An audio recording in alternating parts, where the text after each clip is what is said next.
Boa tarde a todos. Estamos dando início a mais uma live com o nosso painel tributário da CCA Bernardon. Meu nome é André e vou trazer para vocês as novidades no âmbito da legislação previdenciária.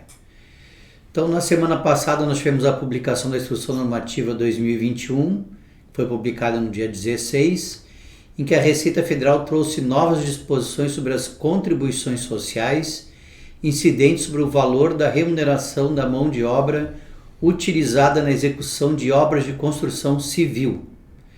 A ANE também instituiu o Serviço Eletrônico para Aferição de Obras. O SERO, como será chamado, entrará em vigor em 1º de junho deste ano e trará mudanças na forma de regularizar as contribuições sociais relativas à construção civil e também de obter a certidão negativa das obras. Então, a partir de junho, finalizado o procedimento de aferição da obra através do envio das informações do SERO ao SERO, existindo contribuições previdenciárias a complementar, será gerado um DARF para o pagamento dessas contribuições.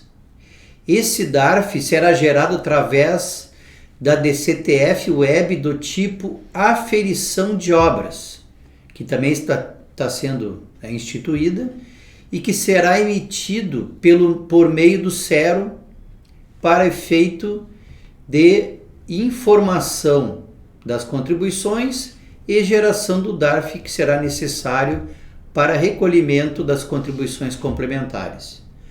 O prazo de pagamento dessas contribuições será o mesmo das contribuições normais, que hoje é o dia 20 do mês seguinte ao envio da DCTF Web. A declaração deverá ser transmitida até o último dia do mês do envio das informações pelo responsável pela regularização da obra de construção civil. A DCTF Web do tipo aferição de obras deverá ser transmitida mesmo quando não forem apuradas contribuições previdenciárias a recolher na aferição da obra.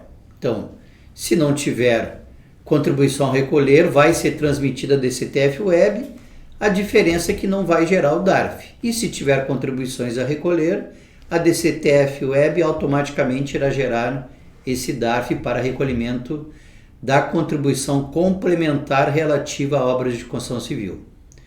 O procedimento de regularização é necessário para a emissão da certidão de regularidade fiscal da obra, documento exigido pelos cartórios de registro de imóveis para permitir a averbação da construção.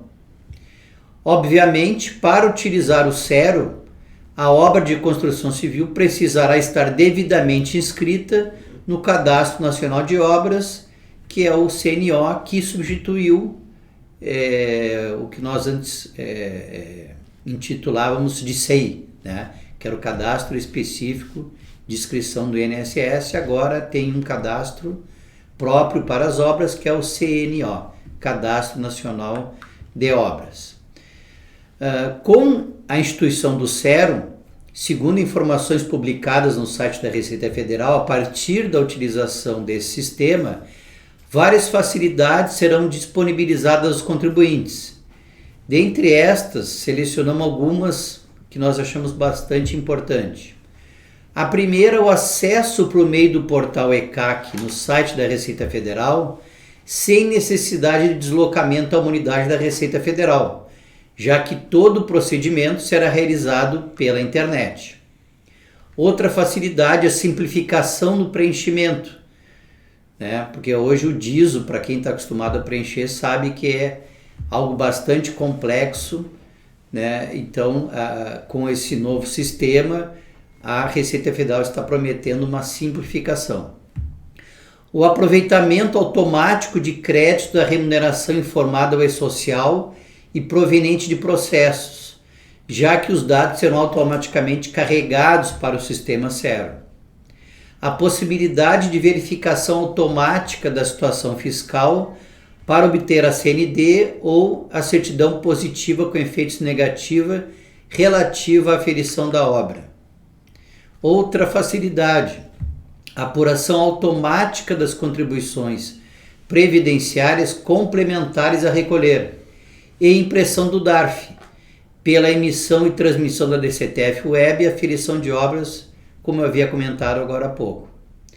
Também a eliminação da necessidade de informar os valores de notas fiscais de aquisição de concreto usinado utilizado na obra, que existe essa obrigação hoje através do DISO, em razão de que isso gera um crédito, né, equivalente a 5% do valor da nota fiscal para bater do INSS a ser pago em relação à obra.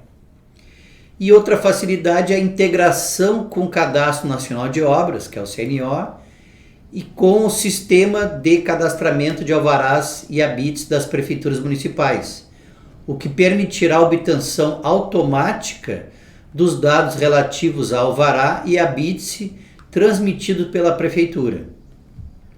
Também a possibilidade de efetuar o cálculo da aferição indireta da remuneração da mão de obra utilizada na execução da obra de construção civil no primeiro dia do mês, independentemente da divulgação do CUB pelo Sinduscon da região. E a possibilidade de verificação do cálculo efetuado na aferição indireta a partir da memória de cálculo detalhada que será disponibilizada aos contribuintes. Então essas são as principais vantagens com a instituição do CERO. Depois nós temos a questão do acesso ao CERO. O CERO ficará disponível no ECAC, no site da Receita Federal, ao qual o usuário poderá ter acesso por meio de certificado digital. Então, portanto, gostaríamos de sugerir que ficassem atentos, porque a partir de junho próximo entrará em vigor essa nova sistemática de aferição e regularização das contribuições previdenciárias referentes às obras de construção civil. Uma outra novidade que nós tivemos na semana passada, aí nem é tanto com relação à questão tributária, mas afeta de forma direta os nossos clientes, os contadores, que ocorreu uma redução na pontuação exigida pelo Conselho Federal de Contabilidade para efeito do Programa de Educação Profissional Continuada no ano base agora de 2021. Então, essa seria uma vantagem, né, em razão da pandemia, porque os contadores estão tendo muita dificuldade em obter a pontuação normal, que é de 40 pontos. Então, com essa publicação do Conselho Federal de Contabilidade da deliberação número 14, ficou reduzido também para o ano de 2021, como havia sido no ano passado, a pontuação de 40 para 20 pontos, a pontuação mínima para o cumprimento do Programa de Educação Profissional Continuada. Outra boa notícia que nós tivemos na semana passada é que existe a previsão do governo federal de lançar um novo programa nos moldes do programa do ano passado, do ano de 2020, com acordos para redução proporcional de jornada e salário e suspensão total do contrato de trabalho. Segundo informações noticiadas nessa semana, essas medidas poderão ser adotadas por até 4 meses. Para ajudar o trabalhador, o governo pagará o benefício emergencial calculado sobre o valor do seguro-desemprego, a que ele teria direito se fosse demitido. Em um acordo para a redução de 50% da jornada do trabalho e do salário, por exemplo, o empregado receberia 50% do salário da empresa e os outros 50% receberia do governo federal através da parcela do seguro-desemprego. Também existe a previsão do governo federal editar uma medida provisória nos mesmos moldes da medida provisória 927 do ano passado, que foi uma medida provisória publicada lá no início da pandemia, permitindo aos empregadores dentre outras iniciativas, antecipar as férias, postergar o pagamento do terço de férias, conceder férias coletivas, antecipar feriados, constituir regime de banco de horas com possibilidade de compensação em até 18 meses, entre outras vantagens. Também foi noticiado que será relançado o adiamento do recolhimento do Fundo de Garantia. Se esse adiamento realmente ocorrer, por favor, amigos, pessoal que trabalha no RH, fiquem bastante atentos, pois na versão do ano passado, a Caixa Econômica Federal cometeu uma série de falhas na operacionalização desse processo, que muitos empregadores se arrependeram de acabar optando pelo adiamento do Fundo de Garantia, do depósito de Fundo de Garantia. De tantos foram os problemas que aconteceram e que acabaram, em alguns casos, gerando recolhimentos em atraso com multa e juros para essas empresas. Então, tem que ter muita atenção, muita cautela, não é simplesmente fazer opção. Vocês sabem que tem que ter uma série de controles, principalmente em relação aos empregados desligados. Então, fiquem agora com o colega Reginaldo, que trará para vocês as novidades em relação à legislação previdenciária. Desejo a todos uma ótima semana e um bom final de tarde.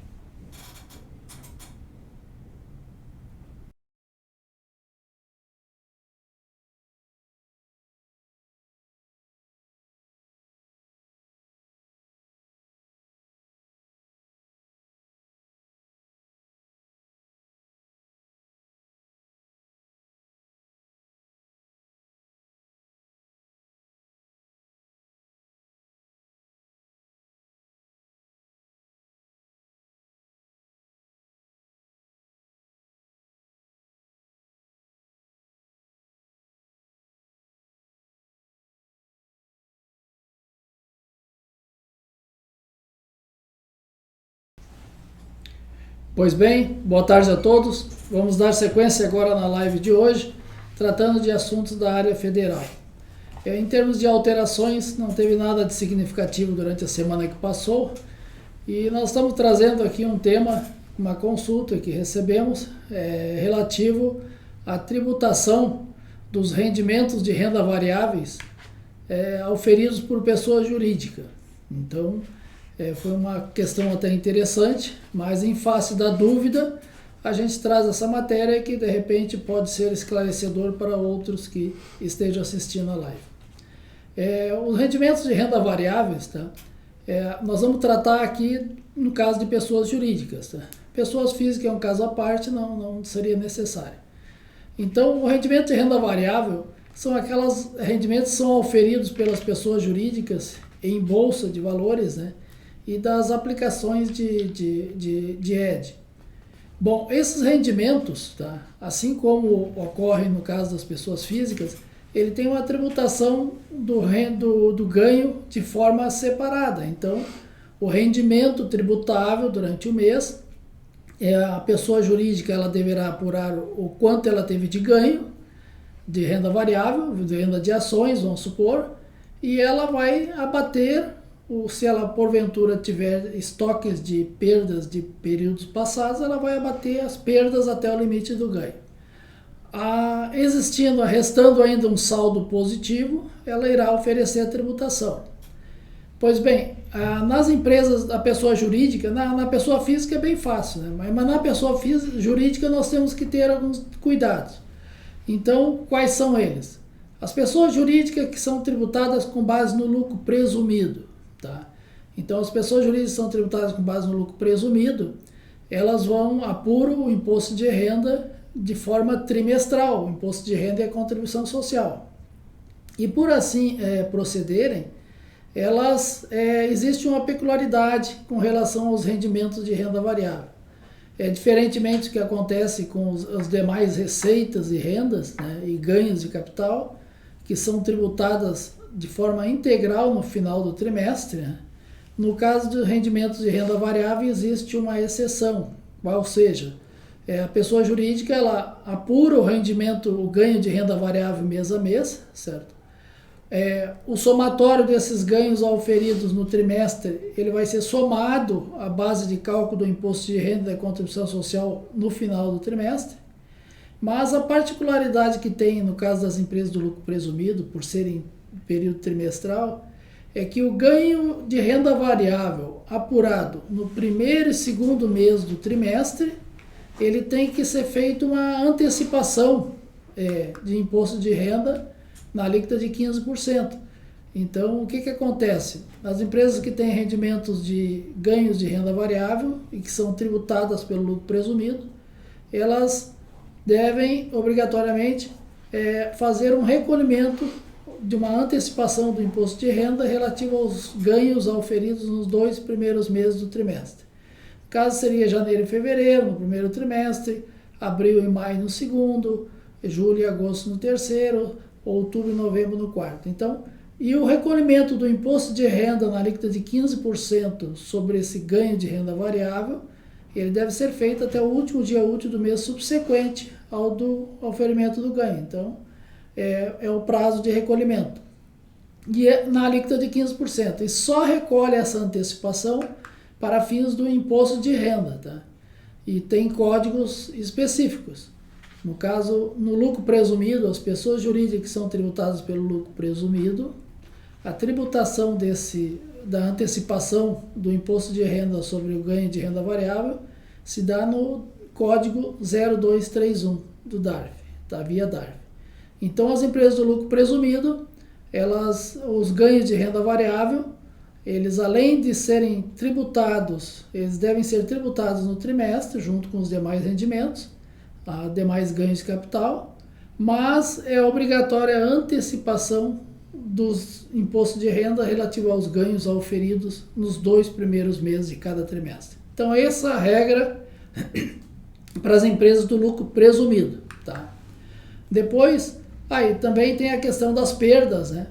Ainda continuando, as perdas apuradas em renda variável, elas podem ser compensadas com os ganhos futuros de renda variável.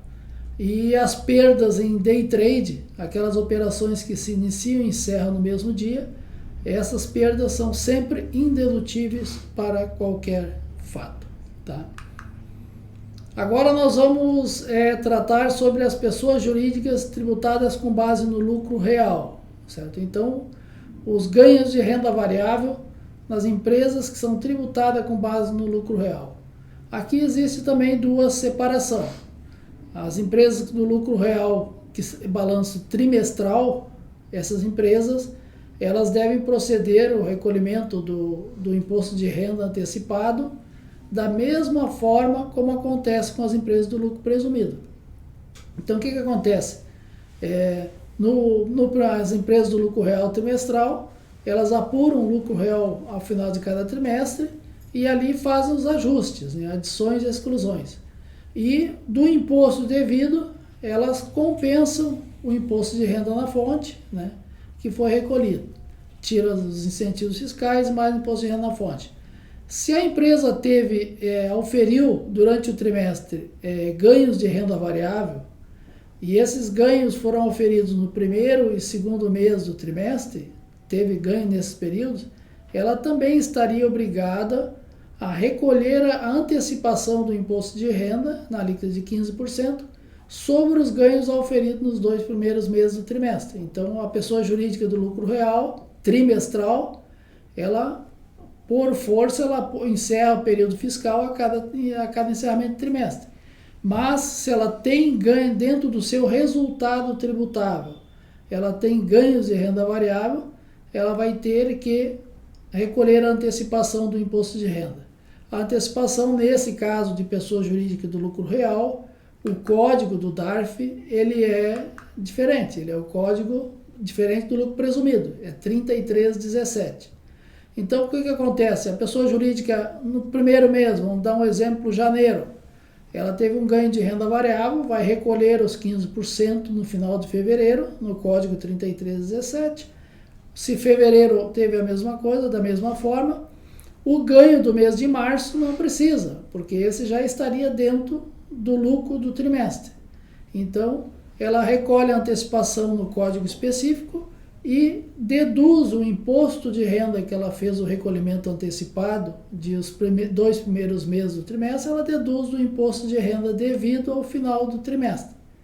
Se por acaso ela oferiu prejuízo no final do trimestre, então vai ficar com um saldo a restituir.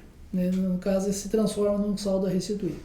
Mas as empresas que estão com balanço trimestral, é obrigatório o recolhimento da antecipação sobre o ganho de renda variável auferido nos 2 primeiros meses do trimestre. Depois nós temos o quê? As empresas do lucro real, que são tributadas com base no balanço anual. E aí nós temos também uma particularidade. O balanço anual, ele possibilita a pessoa jurídica fazer 2 formas de recolhimento das estimativas de janeiro até novembro ou dezembro. A pessoa jurídica ela pode optar em recolher a estimativa com base no balanço de suspensão ou redução do imposto de renda e da contribuição social devidos, ou com base na receita bruta.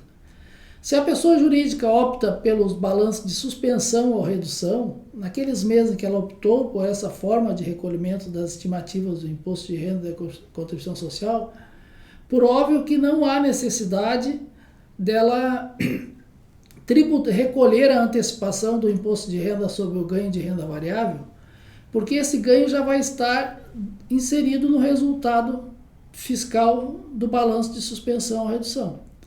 Então, por já conter esse ganho dentro do resultado, não há necessidade de fazer nenhum recolhimento de antecipação, certo? Agora, diferentemente daqueles meses em que a pessoa jurídica, sendo tributada com base no lucro real anual, ela opta por recolher as estimativas com base na receita bruta. Então, se ela recolher a estimativa com base na receita bruta, ela vai ter sim que recolher a antecipação do imposto de renda sobre o ganho de renda variável em forma separada. Então, ela vai ter que recolher para aqueles meses em que teve recolhimento de imposto de renda de estimativas de imposto de renda e contribuição social com base na receita bruta, e se ela tiver ganhos de renda variável, o ganho de renda variável não compõe a base das estimativas. Ele deve ser tributado em separado e recolhido no código 3317, no caso lucro real, como uma antecipação. Esse imposto de renda, assim como acontece com as demais estimativas, vai ser computado como imposto de renda ser compensado no final, no balanço anual, ou no primeiro balanço de suspensão ou redução que a pessoa jurídica implementar. Então, essas são as regras, o tratamento que é dado especial para os rendimentos, ganhos de renda variável apurado por pessoas jurídicas. No caso das perdas, né, as empresas tributadas com base no lucro real, as perdas em day trade são indedutíveis para fins do imposto de renda e são dedutíveis para fins da contribuição social. E as demais, as perdas em operação de renda variável, as demais perdas em operações de bolsas, elas são indedutíveis no período de apuração e podem ser compensadas nos períodos fiscais futuros com ganhos de renda variáveis futuros. Então, a perda de renda variável, ela é uma perda, sendo verificadas as operações de ações, elas podem ser compensadas nos períodos futuros. A única exceção é as day trade, que são indedutíveis de forma definitiva. Mas, para fins da contribuição social, as perdas são dedutíveis, porque não há previsão para indedutibilidade das perdas na legislação da contribuição social. Tá ok, pessoal? Então, esse seria o recado que a gente gostaria de deixar na live de hoje. Deixamos espaço para as consultas. Ficamos à disposição também aí dos clientes que queiram fazer consulta sobre essa matéria também, assim como aconteceu na semana passada. E desejamos desde já uma ótima semana para todos. Um abraço, até a próxima.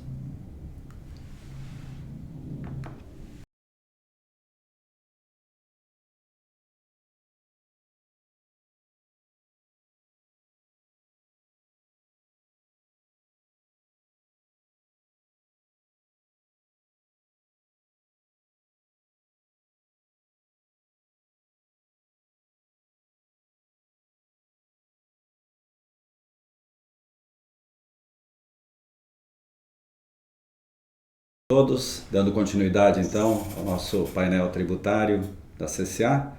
Vamos passar agora então para as alterações da legislação estadual. Tivemos, além de decretos publicados na semana passada, né, ainda também tivemos protocolos de substituição tributária que deverão influenciar nas alterações da legislação estadual nos próximos dias ou meses, quem sabe, né?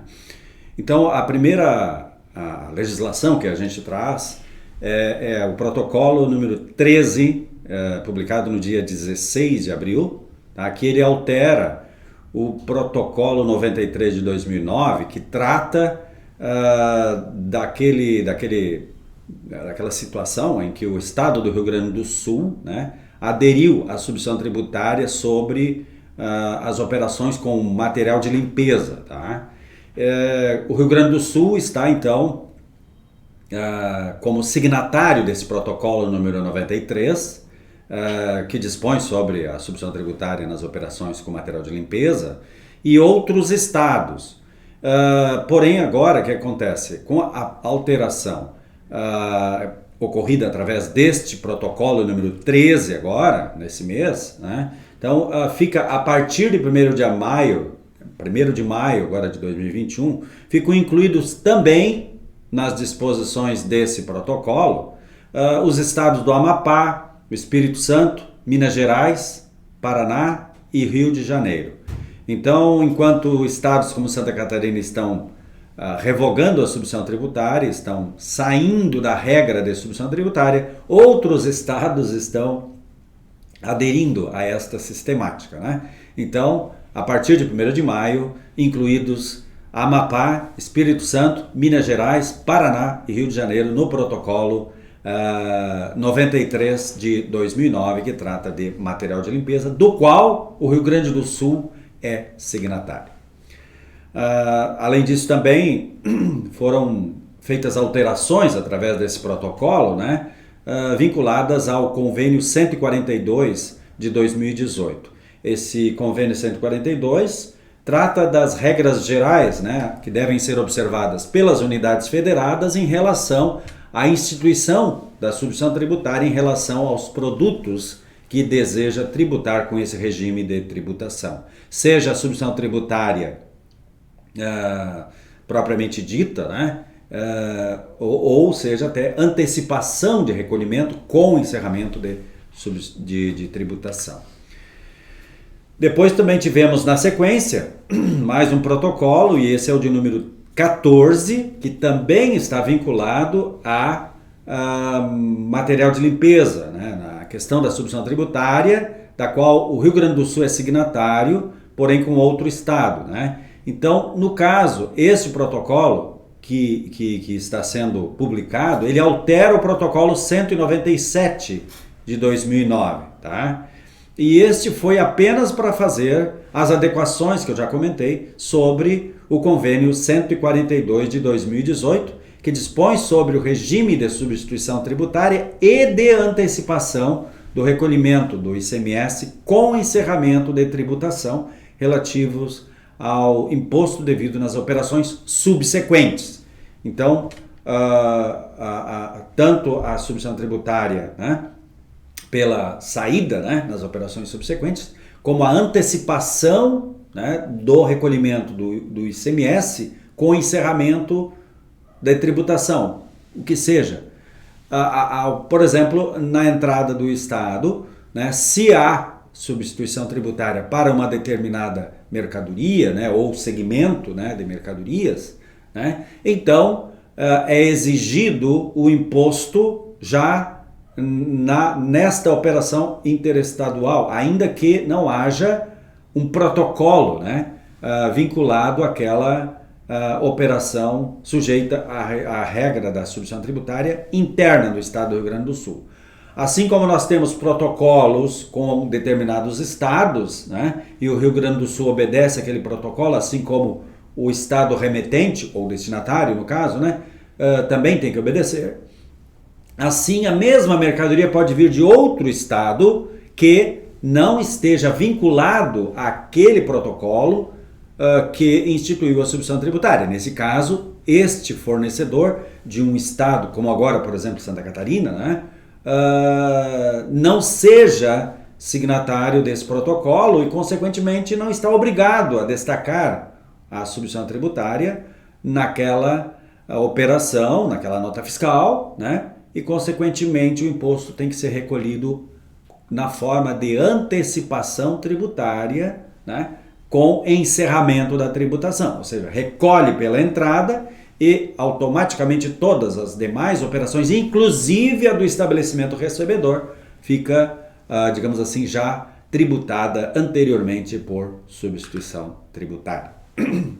Depois, tivemos o protocolo número 25, também publicado no dia 16, que trata do ICMS de substituição tributária sobre bebidas, né?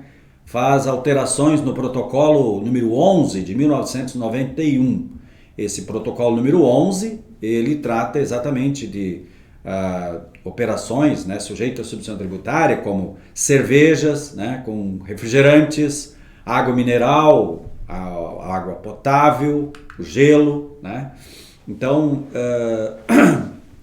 além do já previsto, né, para os estados do Acre, Amazonas, Bahia, Mato Grosso, Minas Gerais, Paraná, Pernambuco, Rio Grande do Sul, Santa Catarina e São Paulo, a partir de 1º de junho de 2021, também nas operações destinadas ao estado de Goiás, tá?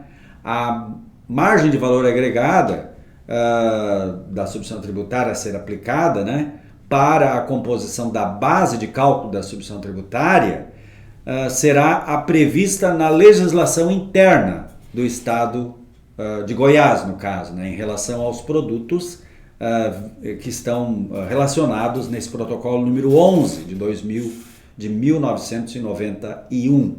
Então, são regras específicas, né, estabelecidas via protocolo, e nesse caso, cada estado está autorizado, né, pelo próprio CONFAS a estabelecer as regras para a composição da base de cálculo da substituição tributária. Então, nós temos situações em que nós temos a composição da base através de um protocolo, ou melhor, um termo de acordo, né, no estado do Rio Grande do Sul, né, com determinadas bebidas, em que é possível se identificar o preço de venda, né, e o ICMS, em vez de ser calculado por uma margem de valor agregado ou por um preço máximo de consumidor final, por exemplo, né, ou outra regra, fica estabelecido que aquele é o valor estabelecido para a tributação final desse produto, no caso, a bebida que está sendo comercializada. Então, é uma regra específica para cada estado. Depois nós tivemos, saindo agora fora das publicações de protocolos de ICMS substituição tributária, nós tivemos agora um decreto estadual do Estado do Rio Grande do Sul, de número 55842, publicado no dia 20 de abril de 2021. Ele concede benefícios fiscais na área do ICMS para equipamentos respiratórios, tá?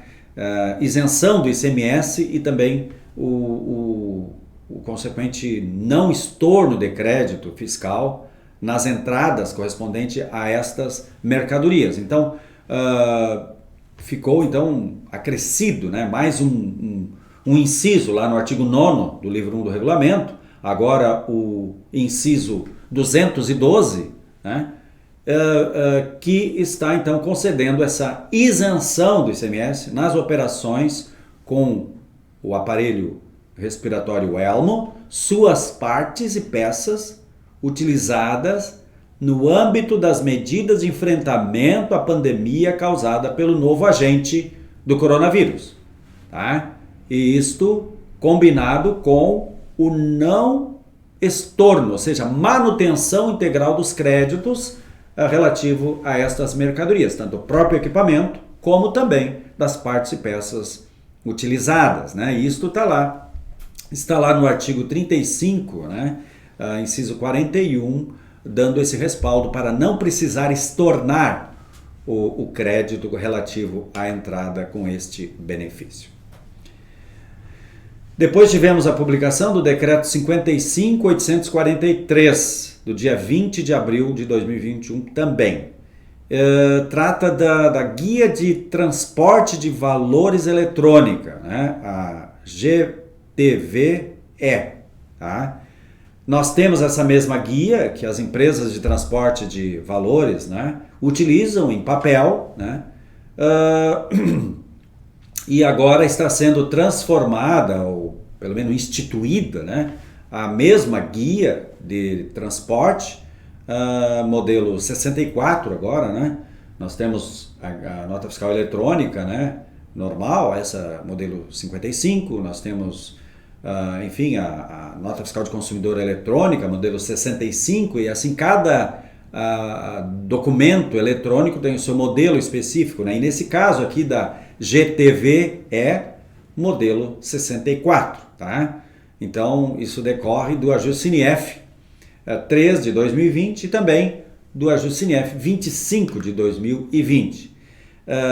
Essa guia, então, ela vai ser emitida pelos contribuintes que realizarem transportes de valores nas condições previstas na Lei 7.102 de 1983 e também no Distrito Federal, através do decreto número 83/056, também de 83.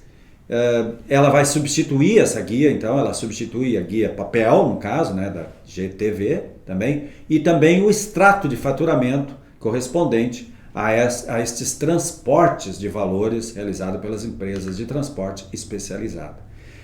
Logo, considera-se então, em termos de manual de orientação, em termos de legislação, podemos dizer, né, o documento emitido e armazenado, essa GTVE, de existência apenas digital, tal como o XML da nota fiscal eletrônica, né, ou da nota fiscal de consumidor eletrônica, essa aqui também vai ter a sua existência apenas digital, com o intuito de documentar prestações de serviço de transporte de valores, cuja validade é garantida pela assinatura digital, tal como os demais documentos eletrônicos, né, que seja, obviamente, do emitente, né, e pela autorização de uso concedida pela Receita Estadual. Então, cada unidade da federação vai autorizar esta guia aos transportadores de valores. Então, as empresas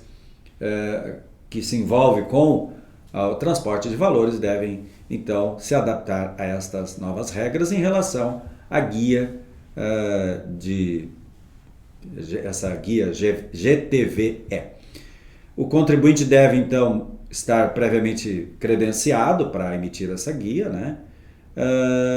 E ele deve ser emissor também do CTE, né? O Conhecimento de Transporte Eletrônico de Serviços, tá? Que é o CTE-OS, modelo 67. E, além disso, deverão ser observadas, então, pelo contribuinte, né, as instruções, enfim, que a Receita Estadual vier a baixar em relação a esse assunto. Logo em seguida, nós vamos ver, então, já a primeira instrução normativa que vai tratar desse assunto. Antes, porém, temos mais um assunto, que é isenção para produtos utilizados durante a pandemia do novo coronavírus, né? O decreto 55.844 ele promoveu alterações em relação à isenção que foi implementada agora há pouco, né, para esses produtos utilizados durante o período da pandemia. Ele foi inserido lá no regulamento, no artigo 9º, inciso 211, né, e agora está sofrendo alterações através desse decreto. E, portanto, as empresas que estão utilizando esse benefício da isenção devem verificar as alterações que houveram nas notas relativas às condições ali estabelecidas para este benefício, né, de isenção nas saídas ou nos recebimentos decorrente de importação do exterior de mercadorias relacionadas à prevenção, então, ao contágio, né, e do enfrentamento à pandemia causada pelo novo agente do coronavírus. Depois passamos para orientações normativas, tá? A orientação normativa decorrente da Instrução Normativa número 33, tá? Que foi publicada agora no dia 22, relativa àquela questão que eu já mencionei, né? Através do decreto que publicou a instituição da Guia de Transporte de Valores Eletrônicos, tá? Então, essa instrução normativa já está trazendo as primeiras orientações, né? E que devem ser observadas pelos contribuintes. Então, naquilo que não divergirem, né, do estabelecido, digamos assim, em relação às demais regras da legislação, então deve ser observada a cessão.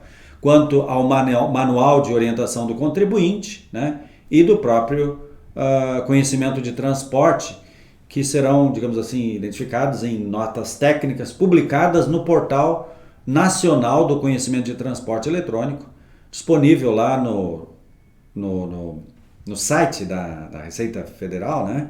Então, nós temos www.cte.fazenda.gov.br. E as demais disposições previstas para esses documentos eletrônicos em geral estão realmente inseridas neste portal. Para a emissão, então, da GTVE, essa Guia de Transporte de Valores, né, o contribuinte deverá estar previamente credenciado, né, com relação ao CTE-OS. E o arquivo digital só poderá ser utilizado como documento fiscal após concedida a autorização de uso da Receita. E a GTVE não poderá ser cancelada após a autorização de uso do CTE-OS, que foi referenciado nesse documento, novo documento GTVE. Então, seriam estas as alterações e orientações que gostaria de trazer para os senhores nesta tarde. E desde já, então, desejamos uma boa semana a todos e um bom final de tarde a todos. E muito obrigado pela atenção dispensada.